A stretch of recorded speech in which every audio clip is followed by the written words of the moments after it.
নমস্কার, আমি সুব্রত। আমার এই ভিডিওটায় ক্লিক করার জন্য আপনাদের সকলকে জানাই অসংখ্য ধন্যবাদ। বন্ধুরা, আমাদের জীবনে যা কিছুই ঘটে তার কোনো না কোনো কারণ অবশ্যই থাকে, কিন্তু দুর্ভাগ্যবশত আমাদের মন ও মস্তিষ্ক এমনভাবে বেড়ে উঠেছে যে ইতিবাচক কিছু বোঝার আগেই নেতিবাচক কারণগুলো খুবই দ্রুততার সঙ্গে আনাগোনা করতে শুরু করে, আর আমরা উদাস হয়ে পড়ি। একসময় একজন কৃষক তার ছেলেকে নিয়ে একটি গ্রামে বাস করতেন।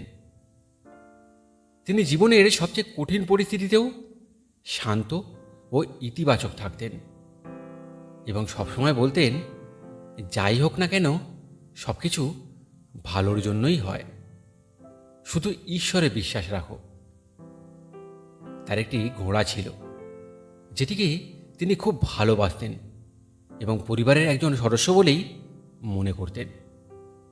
একদিন সেই ঘোড়াটি কোথাও চলে গেল। কৃষক গোটা গ্রাম খুঁজেও ঘোড়াটিকে খুঁজে পেলেন না।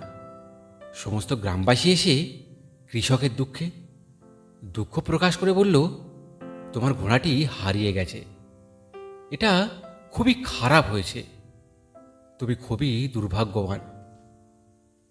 তখন কৃষক বলল, যদিও আমার ঘোড়া হারিয়ে গেছে, তবু আমি বিশ্বাস করি সব কিছুই ভালোর জন্যই হয়েছে, কারণ আমি ঈশ্বরে বিশ্বাস রাখি।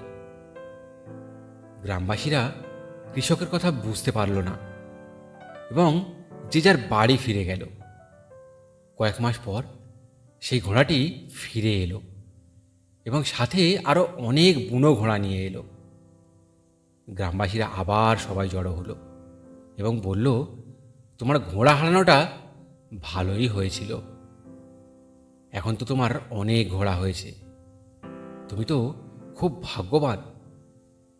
কৃষক বললেন, যদিও এখন আমার অনেক ঘোড়া হয়েছে, আমি তবুও খুব আনন্দিত নই, কিন্তু আমি জানি যা কিছু হয়েছে সব কিছু ভালোর জন্যই হয়েছে, কারণ আমি ঈশ্বরে বিশ্বাস রাখি। এ কথা শুনে গ্রামবাসীরা কিছুই বুঝতে পারল না এবং যে যার বাড়ি ফিরে গেল। এরপর কৃষকের ছেলে ঘোড়ায় চড়া শেখার সময় ঘোড়া থেকে পড়ে গিয়ে তার পা ভেঙে যায়। গ্রামবাসীরা আবার জড়ো হলো এবং বলল, তোমার অনেক ঘোড়া পাওয়াটা হয়তো ঠিক হয়নি, এর জন্যই তোমার ছেলের পা ভেঙে গেছে, এটা খুবই খারাপ হয়েছে, তুমি খুবই দুর্ভাগ্যবান। কৃষক আবার বললেন, যদিও আমার ছেলের পা ভেঙে গেছে, তবু আমি বিশ্বাস করি যা কিছু হয়েছে সব কিছু ভালোর জন্যই হয়েছে, কারণ আমি ঈশ্বরে বিশ্বাস রাখি। এবারও গ্রামবাসীরা কিছুই বুঝতে পারলেন না, তাই চুপচাপ যে যার বাড়ি ফিরে গেল। কিছুদিন পর রাজ্যে যুদ্ধ বেঁধে যায়। রাজা সৈন্যের অভাবে সব তরুণদের যুদ্ধে ডেকে পাঠান, কিন্তু কৃষকের ছেলে আহত থাকার কারণে তাকে যুদ্ধে যেতে হয়নি। তখন আবারও গ্রামবাসীরা সবাই এসে বলল, তোমার ছেলের পা ভাঙার জন্য তাকে যুদ্ধে যেতে হলো না, তুমি সত্যিই ভাগ্যবান।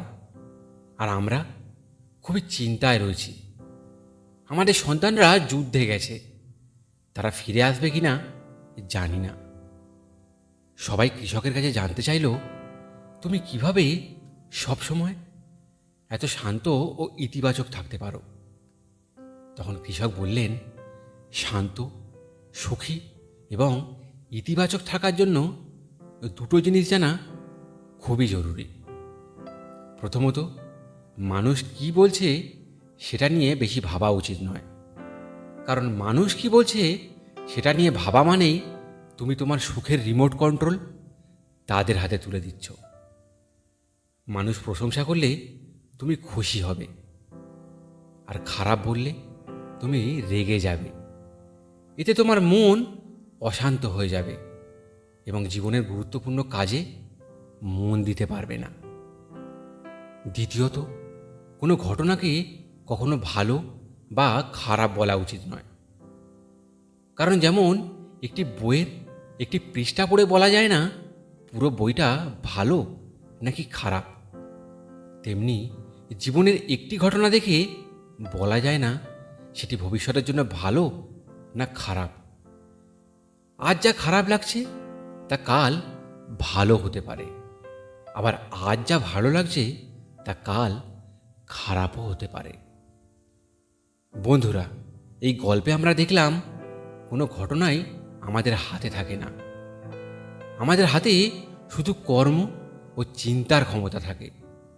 তাই কর্ম ভালো করো, চিন্তা ভালো করো, আর ঘটনাগুলোকে ভাগ্যের হাতে ছেড়ে দাও। কারণ যা কিছুই ঘটে তা ভালোর জন্যই ঘটে। ঈশ্বরে বিশ্বাস রাখো। আমাদের চারপাশেও অনেক দুঃখী মানুষ রয়েছে।